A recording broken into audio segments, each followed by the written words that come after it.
لیکن آپ کے اردو زبان بولنے والے، پنجابی والے، سندھی والے وہ سمجھتے ہیں مولا علی اللہ ہے. لیکن جب اردو زبان بولنے والا یا دوسرا کوئی غیر عرب کے سامنے جب آپ یہ لفظ استعمال کریں گے غیر اللہ کے بارے میں، وہ آپ کو یہ تفصیل بتا ہی نہیں سکے. کیا کہیں گے عام بندہ؟ رب یعنی اللہ.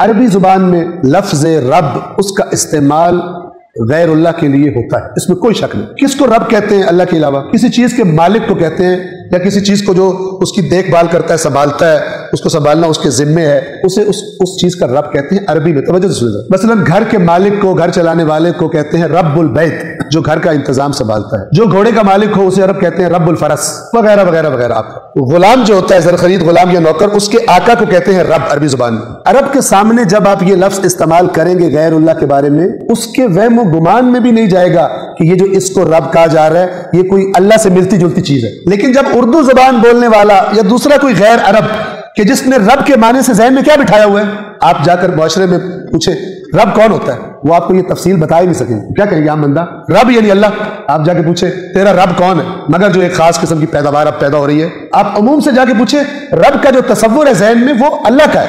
عرب کے لیے یہ پرابلم ہی نہیں ہے. لہذا روایات میں ملتا ہے جناب عبد المطلب ابرہہ کے پاس گئے اور وہ سمجھا کہ شاید جان بخشی کروانے آئے ہیں، اپنے سردار ہے، اپنے لوگوں کی جان بخشی کی درخواست کرنے آیا ہے. لیکن جناب ابو طالب نے بڑے آرام سے اس سے کہا کہ میرے اونٹ تمہارے انہوں نے پکڑ لیے بندوں نے. اور یہ جناب عبد المطلب کا اطمینان ان کے ایمان کی طرف بھی اشارہ کر رہا ہے. اس نے کہا کہ تم اونٹوں کی پڑی ہوئی ہے، میں تمہارا مرکز تباہ کرنے آیا ہوں، جو بیت اللہ ہے اسے تباہ کرنے آیا ہوں. میں ہو سکتا ہے تمہارے لوگوں کو میں قتل عام کروں، تمہیں اونٹوں کی پڑی ہوئی کیسے سردار؟ تو جناب عبد المطلب اللہ کے رسول کے جو دادا تھے انہوں نے کیا فرمایا؟ انا رب الابل، انا میں رب الابل، ان اونٹوں کا خیال رکھنا، ان کو چرانا، ان کا مالک میں ہوں. وَلِلْبَيْتِ رَبٌ، اور وہ جس گھر کی تو بات کر رہا ہے اس کا اپنا رب ہے. وَلِلْبَيْتِ، عرب کے لیے مسئلہ ہی نہیں ہے کہ حضرت ابو طالب حضرت عبد المطلب رب کے نعرے لگانا شروع کر دیں.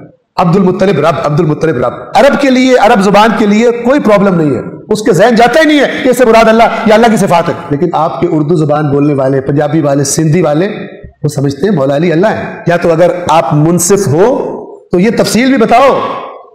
جب یہ تفصیل بتاؤ گے تو سب نعرے پھس پھس ہو جائیں گے، نعرہ لگے گا ہی نہیں. ٹھیک ہے نا؟ جب کہو گے نا کہ اس سے مراد اللہ نہیں ہے، اللہ کا کوئی برابری نہیں کر سکتا، پھر دیکھو نعرہ لگتا ہے کہ نہیں لگتا، پھر کوئی نعرہ نہیں مارے گا. لہذا نعرے لگوانے کے لیے قوم کا بیڑا غرق نہ کیجیے. یہ اردو زبان ہے. آپ کہیں مولا علی کو علمی اعتبار سے رب کہا جا سکتا ہے، کہا جا سکتا ہے. ان بیچاروں کو تو بتاؤ اس سے مراد کیا ہے. یہ تو ایک طبقہ پیدا ہو رہا ہے کہ جو حضرت علی کو آہستہ آہستہ رب کا تکلف بھی ختم، سیدھا سیدھا اللہ کہنا شروع کر رہے ہیں. جتنا آپ کا حصہ شامل ہوگا ان کا بیڑا غرق کرنے میں، قیامت کے دن آپ بھی لٹکیں گے. جب یہ کہتے ہو کہ رب کہا جا سکتا ہے تو وہ والی آیت بھی بتاؤ کہ یہ یوسف کی یہ والی آیت تو تمہیں یاد ہے، وہ کیوں نہیں یاد کہ یوسف ان سے کہہ رہے ہیں کہ کئی رب بہتر ہے یا ایک اللہ؟ ادھر کیوں نہیں جاتے؟ یا قرآن کی وہ آیت کیوں نہیں پڑھتے کہ اللہ تعالیٰ رسول پاک سے فرما رہا ہے قل اغیر اللہ ابغی ربا وہو رب کل شیء، کیا میں اللہ کے سوا کسی اور کو رب بناؤں جبکہ وہی ہر چیز کا رب ہے؟ یہ کیوں نہیں بتاتے تاکہ پبلک پھر نعرہ لگائے اس پر؟ یہ خیانت ہے، یہ جانتے بوجھتے ہوئے خیانت ہے، صرف نعرے کی طلب میں، داد کی طلب میں. یہ جرم، یہ خیانت ہے. اگر قرآن میں رب کے استعمال کو کر رہے ہو پھر سارا بتاؤ، پھر سارا بتاؤ، اور پھر دیکھو کہ پبلک کو مزہ آتا ہے یا پبلک کو مزہ نہیں آتا.